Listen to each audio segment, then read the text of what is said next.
मराठवाड्यातील घाटनांद्रा परिसरात काल ढगफुटी सदृश्य पाऊस झाला आणि त्यामुळे सातगाव डोंगरी इथल्या गडद नदीला मोठा पूर आला।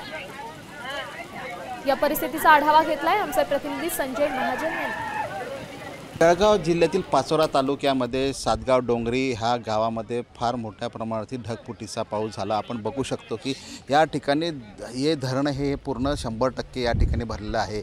या धरणाची अगदी हे आतापर्यंत बघितलं तर हे धरण पूर्ण भरत नव्हतं, पण ह्या पावसामध्ये 100% हे धरण या ठिकाणी भरलं आहे आणि ह्या गावामध्ये पूर्ण धरणाचं पाणी जे आहे ते पाणी या ठिकाणी घुसलं आहे। बऱ्याचशा शेतीचं नुकसान या ठिकाणी झालेलं आहे आणि शेतकऱ्यांचं जे हातातोंडाशी आलेलं घास आहे त्याचं नुकसान या ठिकाणी बघायला मिळतं आहे। ह्या गावामध्ये पहिल्यांदाच इतका पाऊस झाला असल्याने ढगफुटीचा दृश्य या ठिकाणी बघायला ह्या गावकऱ्यांनी बघितलेलं आहे। त्यामुळे प्रशासनाने या ठिकाणी मदत करावी, लवकरात लवकर पंचनामे करावे आणि गावकऱ्यांना मदत मिळावी लवकर, अशी मागणी या ठिकाणी होत आहे।